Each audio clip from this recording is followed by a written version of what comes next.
And I think we got through verse 11. We looked at the ascension, Christ's ascension into heaven. So we're going to pick up at verse 12.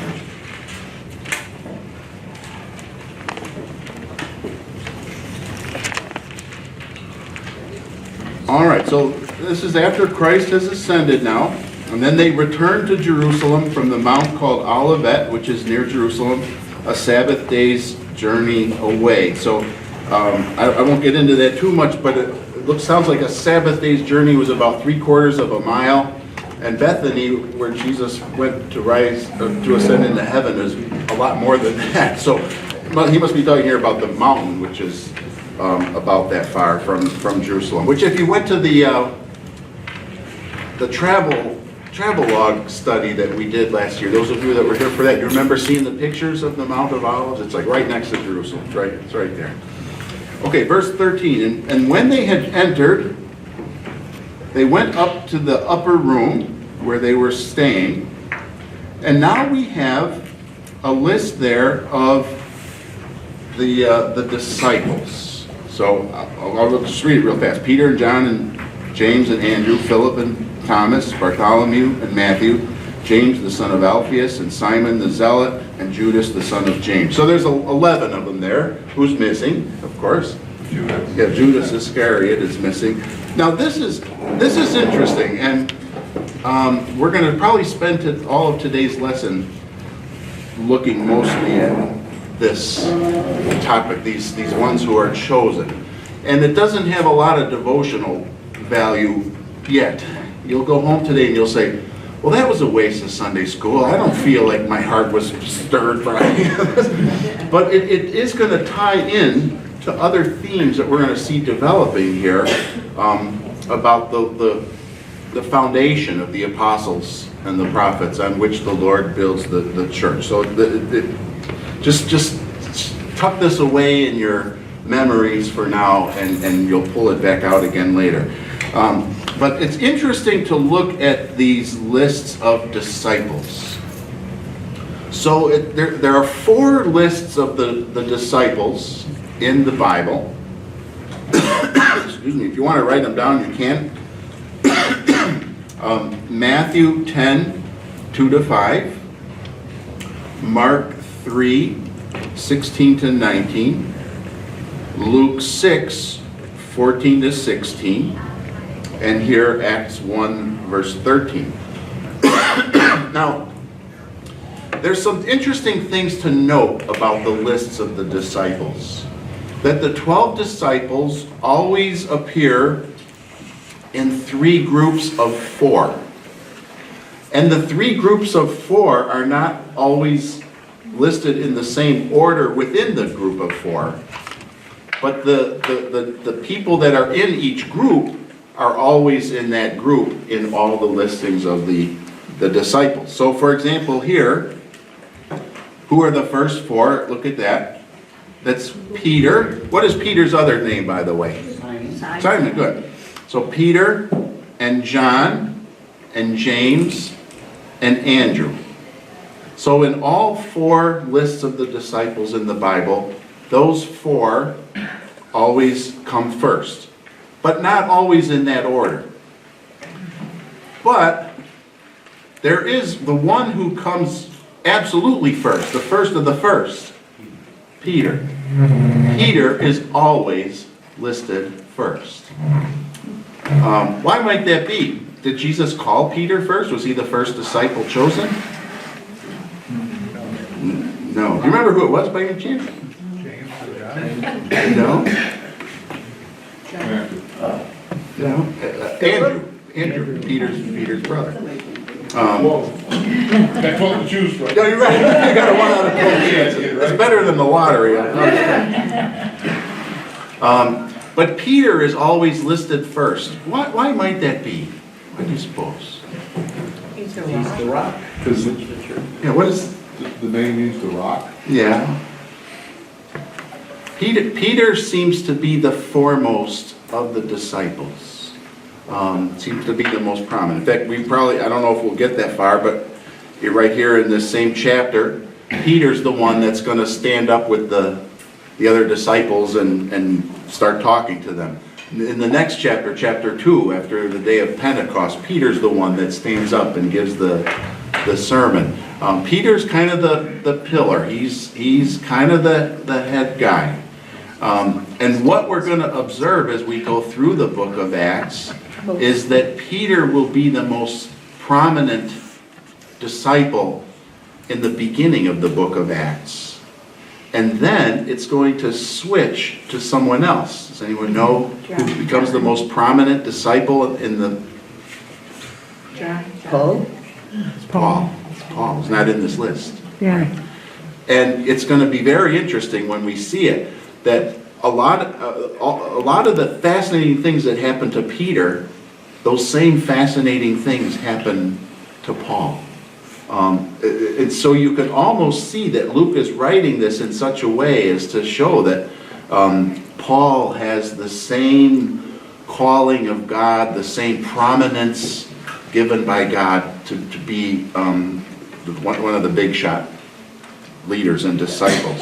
So Peter's always first, and he's always listed in these 4 lists of disciples with James and John and Andrew, although not in that order for the others. What else do you know about that list? Peter has a brother, that is Andrew. And John has a brother, that is James. Right, so you got 2 sets of brothers here that were in the disciples. That's interesting. Keep that in mind. Okay, then you've got the second set of 4. Here it's Philip and Thomas, Bartholomew, and Matthew. In this list of 4, again, it's not always in the same order, but who is always listed first in this second group of 4? Philip. Philip is always the first one listed in the second group of 4.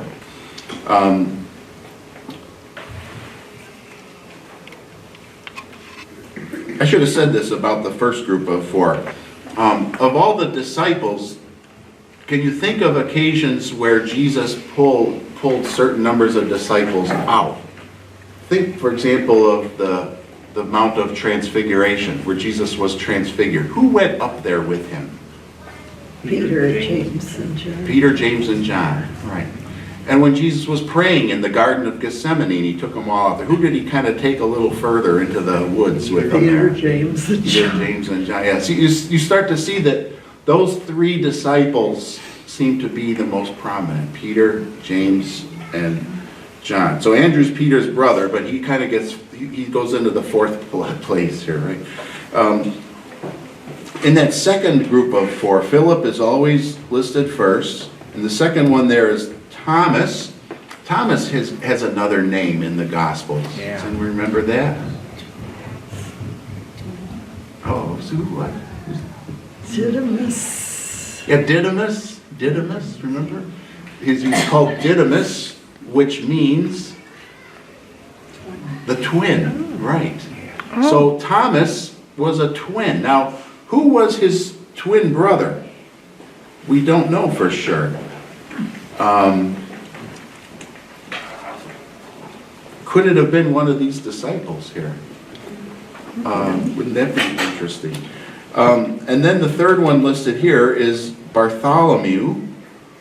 And Bartholomew in the Gospel of John has a different name. So a lot of these guys have more than one name. It's very confusing? So Luke is not one of the 12 disciples. So he's not in here. Does anyone remember Bartholomew's other name in the Gospel of John? That's why it can get confusing, because you read these lists and the names are not all the same. The names are not the same because many of them went by more than one name, like Simon and Peter. Bartholomew's other name is Nathaniel. Nathaniel. And then the 4th one listed here is Matthew. And Matthew had another name in the Gospels. Who knows Matthew's other name? That was Levi. What Levi is that? Matthew was the tax collector, right? Levi was his other name. And then you have the third group of 4. And in the third group of 4, there's only 3 here because, as we mentioned, Judas Iscariot is gone. But in the third group of 4, you always have this other James. And so now you've got 2 of the 12 disciples that are named James. And so to distinguish him, he's always called James, the son of Alphaeus. And then you have Simon the Zealot. So to distinguish him from Simon Peter, this one's Simon the Zealot. What was a zealot? You have a rebel? Yeah, I was going to say. Yeah, the ones that, they were the ones that were politically very active against the Roman Empire. They were very opposed to the Roman Empire. Everybody was, but these ones more than most, I guess. And then the third one listed here is Judas, the son of James. So you've got to distinguish this Judas from the other Judas. So one's Judas, the son of James. The other one was Judas Iscariot. But Judas also has another name in one of the lists. Does anyone know that? Oh. Thaddeus. That's Thaddeus. So, and then in all the lists of the 12 disciples, Peter's always first, and who was always last? Judas Iscariot. Judas Iscariot. Obviously, he's dead and he's not here, so he's not on this list. But in the other 3 lists, he always comes last. Judas, the son of James, that isn't one of these James, the disciple, is it? No. But the order, because the order, although it's not fixed, it's not always exactly the same, but it's roughly the same. What does that tell you? That the disciples had a certain order among themselves, right? There was, just like in the military or probably wherever you work, there's kind of an order. Who's here and who's here and who's here, and they have certain eminence among themselves, right? And let's look at a few other things. I find this kind of interesting. Go to Matthew. No, not Matthew. Let's go to Mark chapter 2. Mark chapter 2.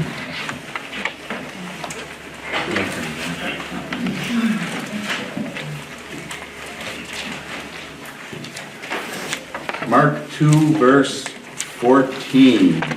Is there a volunteer who would read that? And as he passed by, he saw Levi, the son of Alphaeus, sitting at the tax booth. And he said to him, "Follow me." And he rose and followed him. Okay, so there's Levi or Matthew. And here, who is Matthew's daddy? Alphaeus. Well, who else is the son of Alphaeus? James. Oh, so look at it. So there's 3 sets of brothers among the disciples. Did you know that? Isn't that interesting? And let's look at a little bit more too. This is interesting. Back in Acts chapter 1 now, verse 14. All these with one accord were devoting themselves to prayer, together with the women and Mary, the mother of Jesus, and his brothers. I think is it the King James says all in one accord. So somebody said that's where Hondas were first mentioned in the Bible. But they're all together, are devoting themselves to prayer. And who's with them? The women and Mary, the mother of Jesus. So let's look at a little bit at some of these women, shall we? So let's go to John chapter 19. Gospel of John chapter 19. Verse 25.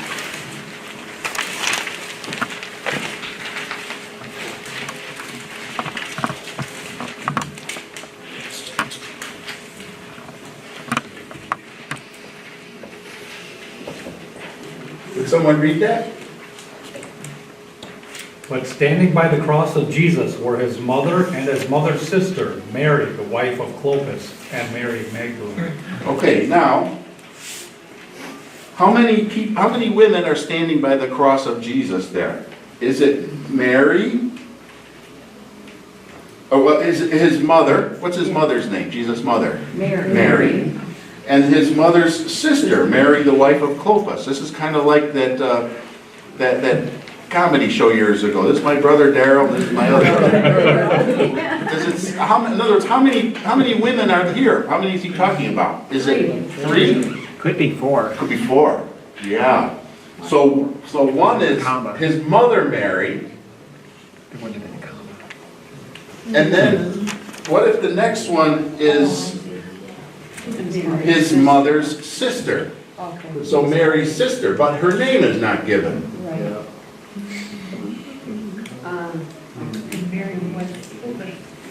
And who's the next one? Mary the wife of Mary, the wife of Clopas.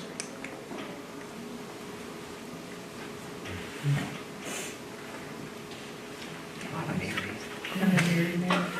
And who's the 4th one? Magdalene. Mary Magdalene. So you got 3 Marys in this group. That must have been a popular name, right? Must have. Okay, now let's look up another one. Let's go to Matthew 27. Matthew 27.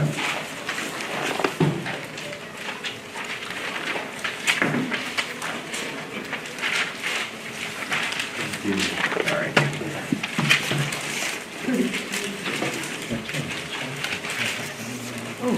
Matthew 27, and would someone read verses 55 and 56?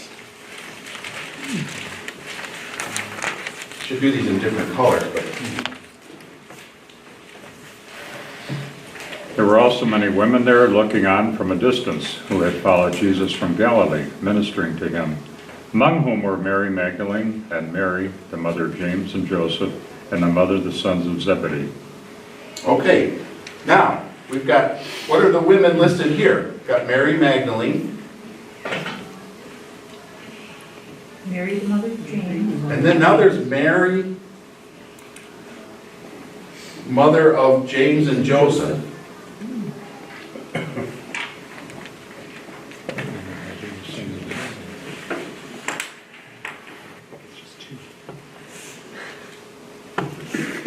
And who else? The mother of the sons of Zebedee. Or could that be the same Everything's person? the same one as the punctuation is. Because she has 4 sons then. Right? Mm-hmm. Could be. Well, but it says and, right? You see the and in there? But that could be and the mother of the sons, right? Right, that's what it is. So there's 3 women being listed here, right? Mary Magdalene, Mary, the mother of James and Joseph, and the mother of sons of Zebedee. That's who are the sons of Zebedee? James and John. James and The John. apostles, James and John, right? And she could be the mother of John. Okay, let's look up another one. Mark chapter 15. Mark 15.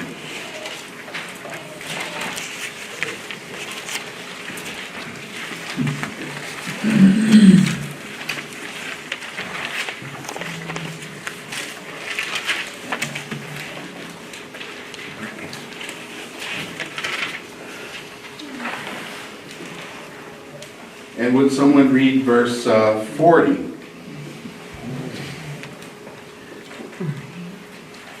There were also women looking on from a distance, among whom were Mary Magdalene and Mary, the mother of James the younger, and of Joseph and Salome. Okay, now, who are the women listed here? So once again, we've got Mary Magdalene. Oh, no. Who's the second one? Mary, the mother of James, James the younger. Joseph, and Mary, the mother of James the elder. Joseph. the younger, and, all right, I'm gonna break that here, underneath younger, but we'll talk about that in a second. And Joseph, I don't know how they'd say that. And who's the other one? Salome. Salome.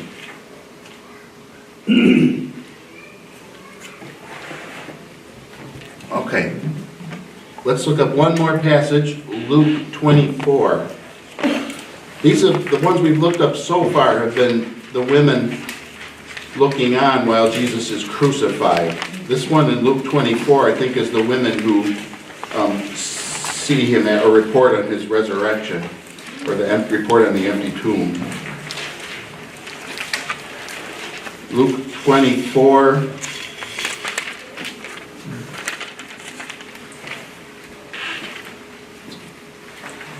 Verse 10.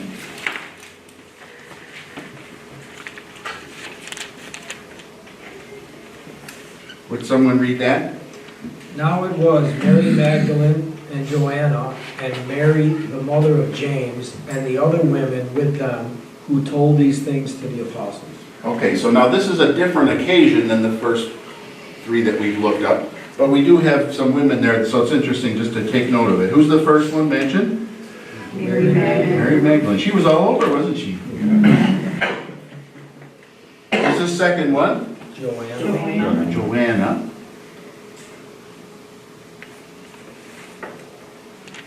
Who's the third one? Mary, mother of James.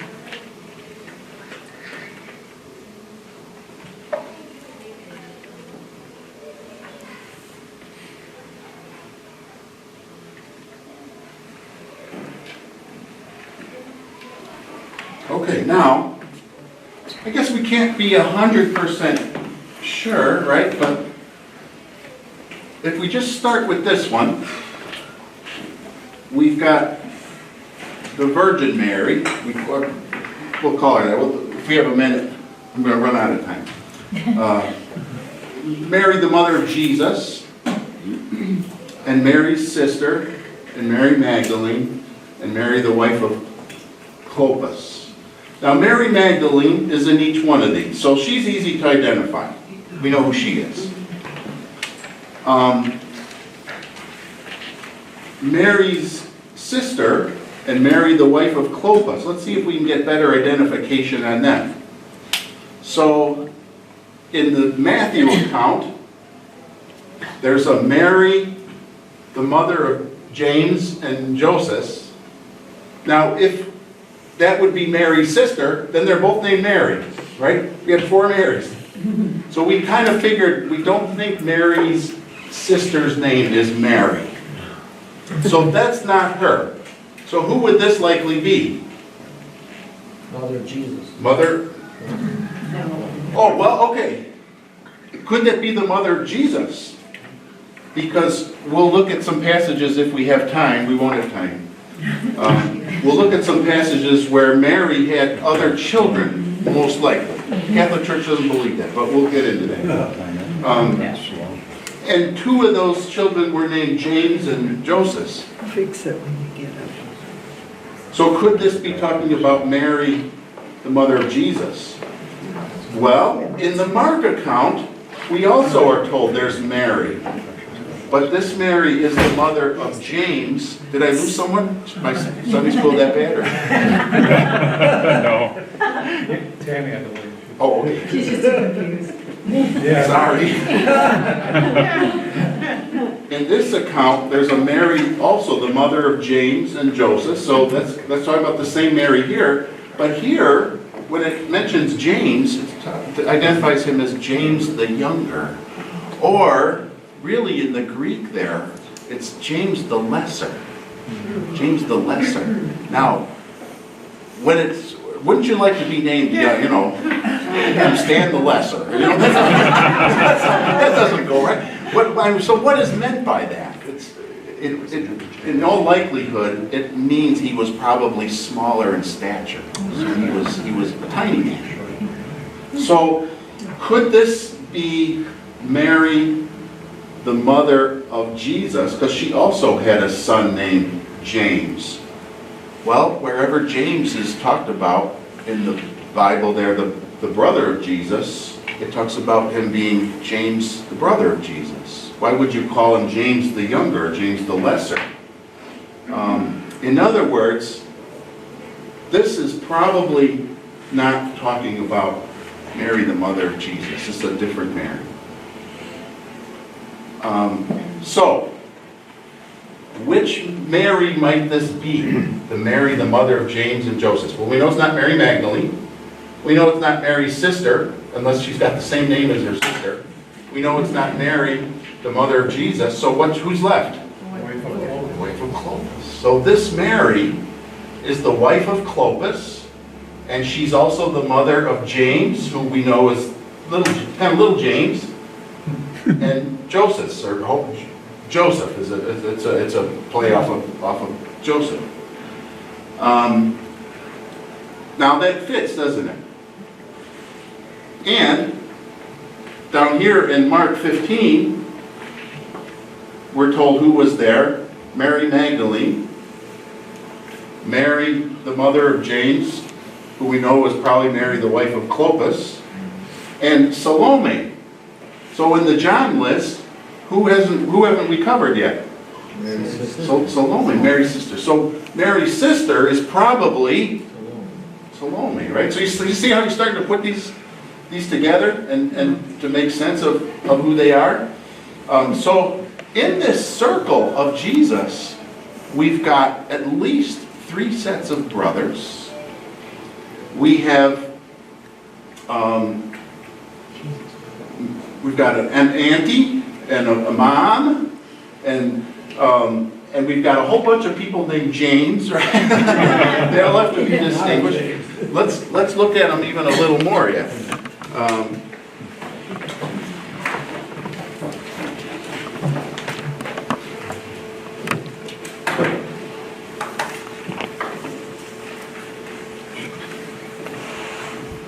Clopas,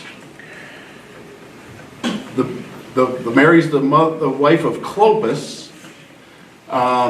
Clopas is a less Greek form of another name, which is Alphaeus. So if Mary is married to Alphaeus, and Mary is the mother of James, James, the son of Alphaeus, one of the apostles, that might be him, right? Mm-hmm. So now who else do we have? One of the disciples, we got his mother hanging around with. You see how the families are brought in? Remember the Bible studies we did on household evangelism? How you reach out to the household? You can see it in Jesus right here. And let's take a look at we have 4 minutes. Save or not to save? Let's just start it. So, all right, look in I'm back in Acts 1, verse 14 again. Acts 1:14. All these were with one accord devoting themselves to prayer, together with the women. Now we've looked at who some of the women are. And among them is also Mary, the mother of Jesus. This, by the way, is the last mention of Mary in the Bible. How important is Mary in the Bible? She's very important. She says, when the angel announces to her that she's going to have this child, she says, all generations will call me blessed. And we do. Here we are 2,000 years later. We bless her that the Lord chose her to give birth to the Son of God. But should she receive this great veneration? Should we have statues of her? Should we be praying to her? Is she talking to people and telling, do we have prophets who are hearing from the Virgin Mary? In other words, has our dear cousins in the Catholic faith, have they taken this too far? I think so. Although she's very important in the Gospel of Luke because she's chosen In every instance where Mary comes up in the Bible, ever after that, Jesus is actually distancing himself from her. He's putting himself, in other words, he's trying to let us know that is not what you should be focused on. He is the Son of God is something very unique. You think about it, the marriage of Cana in Galilee, where they're running out of wine. I'd run out too if the weddings were a week long. It was a week long. No wonder they didn't have enough wine. So they go to Mary's mother, tell her about it, which makes you wonder if she's a relative. Maybe it was Salome's, wedding or something. Who knows?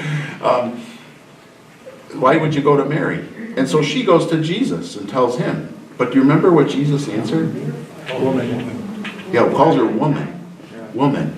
What do you and I have to do with each other?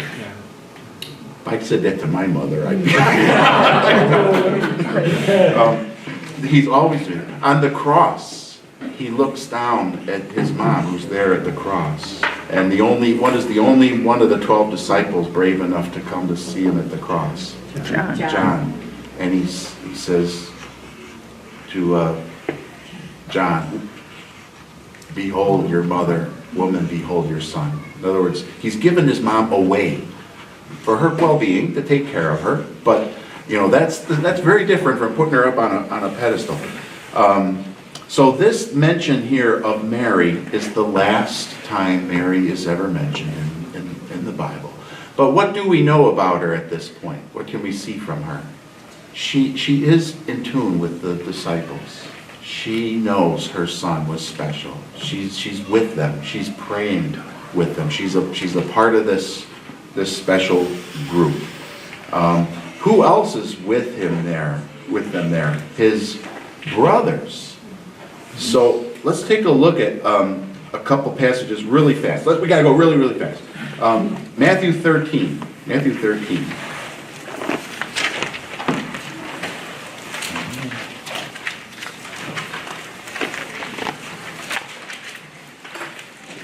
Matthew 13, verse 55.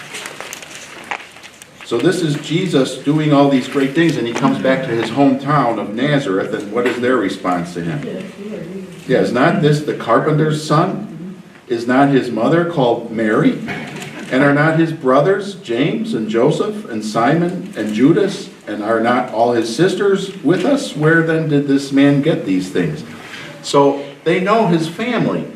And his family includes here brothers and sisters. Now, the Catholic Church will say, I don't want to make it sound like I'm putting them down, but we just want to try to be as accurate as we can with the scriptures here, right?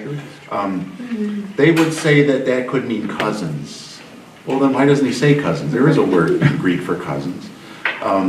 Or that those are just other relatives.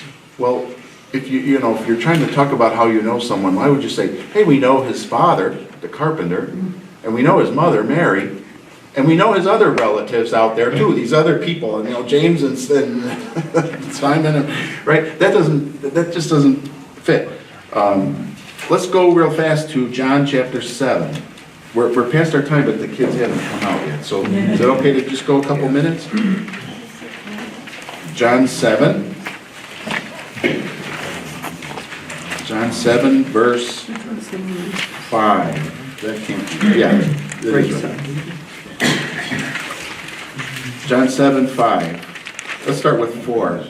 Let's start with 3. So his brothers, as Jesus' brothers, said to him, leave here and go to Judea, that your disciples also may see the works you are doing. For no one works in secret if he seeks to be known openly. If you do these things, show yourself to the world. For not even his brothers believed in him.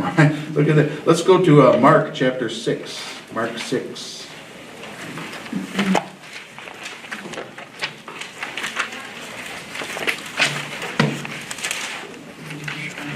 That's not right. Okay, well, we'll have to just finish this next week. All right, remind me where we left off if I forget, everybody, so I can tie up the loose ends here with this, okay? All right, thank you all for being here.